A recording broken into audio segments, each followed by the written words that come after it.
Hello बच्चों, ये प्रश्न को देखते हैं। तो प्रश्न में दे रखा है, हाइड्रोजन के अंदर नाइट्रोजन का द्रव्यमान अमोनिया के नाइट्रोजन के द्रव्यमान के प्रति ग्राम हाइड्रोजन 1.5 गुना है। यह तथ्य व्यक्त करता है कि। तो यहाँ पे दे रखा है चार विकल्प। पहला हमें दे रखा है भार की अविनाशिता के नियम को, दूसरा दे रखा है नाइट्रोजन के बहु संयोजकता को, तीसरा दे रखा है गुणित अनुपात के नियम को, तीसरा चौथा दे रखा है स्थिर अनुपात के नियम को। तो आइए मुख्य अवधारणा की चर्चा करते हैं। मुख्य अवधारणा। तो प्रश्न में हमसे क्या पूछा गया, हाइड्रोजन के अंदर नाइट्रोजन का द्रव्यमान अमोनिया के नाइट्रोजन के द्रव्यमान के प्रति ग्राम हाइड्रोजन 1.5 गुना है। तो यह तथ्य व्यक्त करता है। तो क्या ये व्यक्त करता है, यह तथ्य जो लिखा गया है, तो यह हमें बताना है। तो यहाँ पे अगर हम देखें तो चूंकि हाइड्रोजन, तो यहाँ पे अगर हम देखें तो यहाँ पे हमारा क्या होता है, 1 मोल NO2 प्लस हमारा क्या होता है 3 मोल हाइड्रोजन के। तो ये हमारा क्या बना लेगा, 2 मोल NH3 यानी कि अमोनिया का बना लेगा। तो यहाँ पे क्या दे रखा है, हाइड्रेजिन दे रखा है। तो हाइड्रेजिन का सूत्र हमारा क्या होता है, हाइड्रेजिन का सूत्र होता है हमारा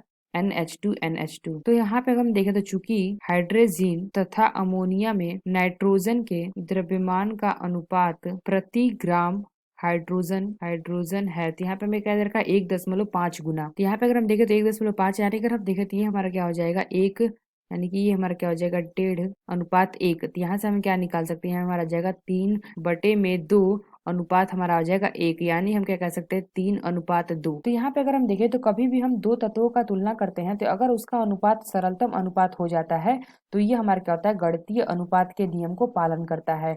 यानी हम क्या कह सकते हैं, ये हमारा क्या करता है, यह जब दो तत्वों के तुलना करते हैं अगर उसका अनुपात हमारा सरलतम अनुपात हो जाए, यानी कि यहाँ पे हमने देखा सरलतम अनुपात हो गया, तो ये हमारा क्या करेगा, गुणित अनुपात के नियम का पालन करेगा। तो आइए अपने विकल्प देखते हैं कौन सा विकल्प सही है। तो पहला क्या था, भार की अविनाशिता के नियम का, तो यह विकल्प हमारा गलत है। तो दूसरा क्या दे रखा है, नाइट्रोजन की बहु संयोजकता का, तो ये भी हमारा गलत है। तीसरा क्या दे रखा है, गुणित अनुपात के नियम का, तो यहाँ पे हमने वही बताया था, गुणित अनुपात के नियम का पालन करता है। जब कोई भी तत्व की हम तुलना करते हैं उसका हमारा अनुपात क्या होता है, सरलतम अनुपात हो जाता है, तो वो हमारा क्या होता है, गुणित अनुपात के नियम को पालन करता है। यानी कि जो हमारा सी विकल्प है, यह विकल्प हमारा सही होगा। तो डी क्या दे रखा है, स्थिर अनुपात का, तो ये भी हमारा क्या गलत है। तो आशा करते हैं आपको समझ में आया होगा। धन्यवाद।